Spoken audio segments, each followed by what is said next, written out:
What's up, guys? It's Ryansium here, and today we are back in Skyrim. And that's right, you guys, and no snap!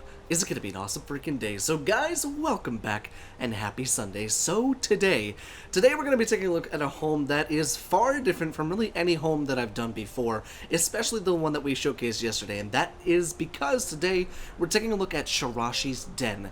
Now, SHURRASHI'S Den is a home located in a cave behind me, right there. Now, this cave home is unlike any other cave home that I've seen before, and I've done a few of them before, but this one has a special place because it's probably the most unique one that I've seen. Now, this home is kind of a voodoo-themed player home, and you'll find out why when we go inside, but let's go and show it to you where it's on the map. So I am sitting right here. The SHURRASHI'S Den cave entrance is right here, next to Skyhaven Temple, Blind Cliff Cave, Kolskagr Mine, and Karthspire Camp in Karthspire, with the closest hold being Markarth. So we are out here in the Reach. Nice home out here in the Reach, but it's what's inside that matters. Now, on the outside, there's a couple amenities. In fact, there's really only one amenity, I should say, which is this clay deposit, which is really cool.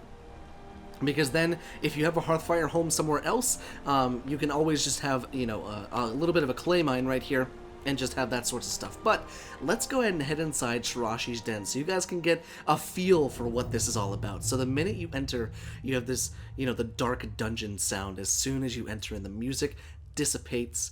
It fades out of existence, and now you've just got the soft wind howling in the background and all sorts of that stuff, with this really foreboding just hut with the skeleton above the area up there, and you got all the cool dungeon sounds and stuff like that. It's so cool. And as we move through here, you'll see the attention to detail in this mod, even though the mod author specifies that it was one of their first mods that they've done. Holy freaking home run for a first mod, if I could say so myself.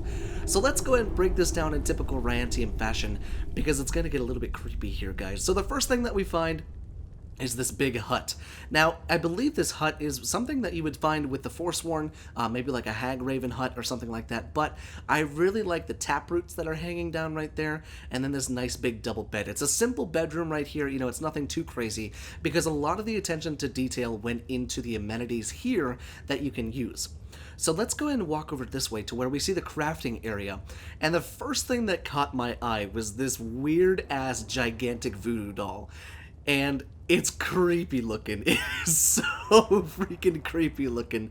Like, I can just imagine, like, putting spikes in there or, like, shooting arrows in it to mark your enemy or something like that. It would be really cool if that was a thing that you could do in Skyrim, but nonetheless, still very cool. Lots of static decor in this home, which is always really, really nice to see. Now, looks like we got a couple of assorted weapons laying around, but they're not actually interactable with, but we do have a weapons and armor box right here. I do love the fact that they've implemented all of these weapons that are just lying about, and then you've also got things that are lying on the chest and kind of interacting with the world. Very, very kind of cool. Pretty unique, in fact. But then we've got a nice big thing over here with some assorted materials. Looks like we got some skooma. Looks like we got some recipes down here, an elk pelt, all sorts of that stuff. Lots of loose stuff on this kind of bookshelf area. Couple little sacks right here. We've got our grindstone, our anvil, our smelter, which is, it's funny, I've seen this used so many times in so many other mods, and I love that, because the smelter was such a humongous machine, or a humongous tool, but I like that they've just, like, shrunk it down into the size of a cooking pot.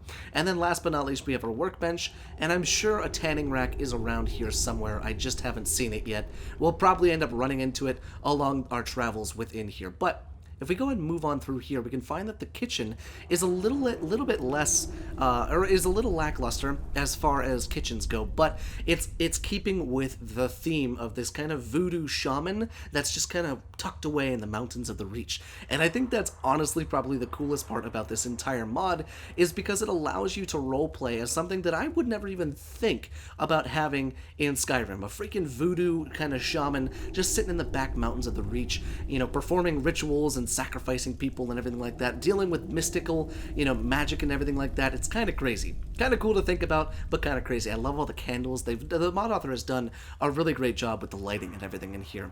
So that's everything that's over here. We have ourselves kind of a nice big area to prepare some meats and some veggies, some fish, and then we can go over here to the crafting area. And it looks as if there's a little bit of storage back here as well, which is always nice to see, but those are also explosive barrels, if I'm not mistaken. I'm pretty sure if you shoot an arrow at those will probably explode. They probably won't here because it looks like they're just kind of static decor, but nonetheless, still kind of cool.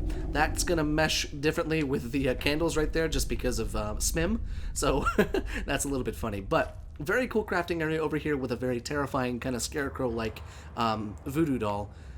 Oh, it's creepy. Just so freaking creepy. But let's move on over to the rest of the area, where we'll probably be spending a majority of the time if we're kind of role-playing more so as a shaman or a reclusive mage or anything like that. Got a lot of cool decor through here, lots of that stuff, but over here, where there's a really cool skybox up here, the mod author specified that they put the skybox in just to give it a little bit more natural light, but to kind of isolate it from the rest of everything. You know, everything behind me is pretty dark and dismal, but here, it's just kind of focused with the light and everything like that. It looks really, really cool. I can see someone hunched over in this chair as they're working on different enchantments and everything like that. Very, very cool. Lots of static decor. Once again, we can store our soul gems. We have ourselves a spider imbuing chamber. Always nice to see within homes. And then let's see, what else do we have? Looks like we got a bowl full of blood. Hey, we have one of the black books from the realm of Hermaeus Mora.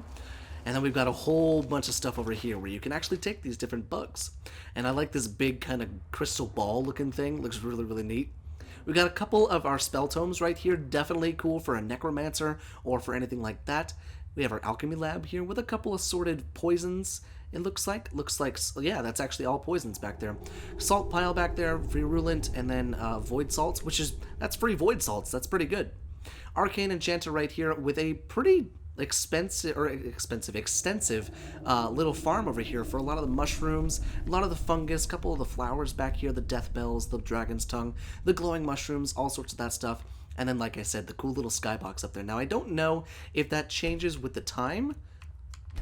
It does. Would you look at that? Now I can see the night sky. Now, what about with weather? It kind of does. What about if it was raining?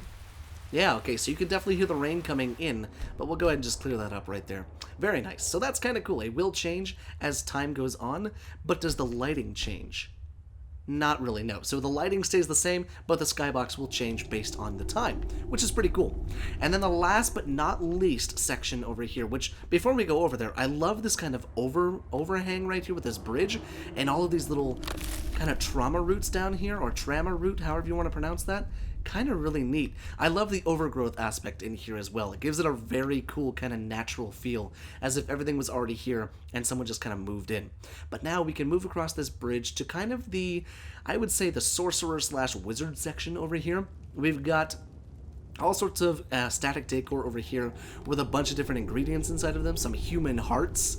Got a bird's nest up there. It looks like you can actually harvest that bird's nest. I wonder if that respawns. That'd be pretty cool if it did.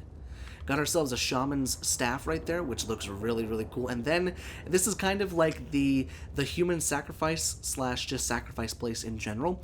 And the only reason I said human sacrifice is because of the nicely tied up person over there that's just laying ever so nicely next to your torturer's tools. That was strange. As I walked through those skulls, the game just kind of shit itself for a second, so don't walk through those skulls. But like I said, we'd run into a tanning rack eventually. There is one in this home, which is always nice to see. Crafting materials right there. And then it looks like a gigantic cauldron over here with a bunch of bubbly fluids inside, which is really, really cool to see. A bunch of static decor up there, and whatever the hell that is, I have no idea, but it's purple, and I don't like it one bit. But like I said, a nice mummified corpse right here with some torture tools and all sorts of gore and everything like that. It's crazy cool, crazy detailed, and I love the little sacrificial area right here. Really, really neat to see. So I do believe that's everything that this small but impactful home has to offer. And this is my opinion, but oh wait, I didn't even notice there's dragon arms coming through. Holy shit, that's cool. Those are the wings of a dragon, but it looks like the dragon's corpse is probably like somewhere meshed into there. And then the arms are what's only sticking through. That's pretty cool. But here's my opinion. This home would be marvelous for someone role-playing as a necromancer, as a cannibal, as a, maybe even a vampire. Maybe as the voodoo shaman that the mod author said that they role-play as. There's so much room for role-play here, and I think they did such a great job with that. We'll go ahead and run through just really quickly again with all the brightness. I just want to make sure that you guys can actually see all of the stuff.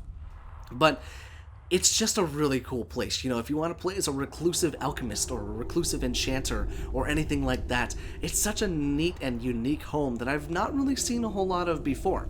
It's a very nice thing to have, and not to mention, even if you don't use it, what a really cool thing would be is if there was a mod that could populate some of the homes that you can download from Bethesda.net, so that you could install this and then have someone live in this and come across it as if you found this hundreds of years old, you know, reclusive voodoo in here, or voodoo shaman in here, just performing sacrifices and rituals and stuff like that. It would be really cool to see that, but I'm not sure if a mod like that exists. But with that being said, guys, let me know, would you use this home down there in the comment section? Did you like the home? Did you not like the home? Let me know.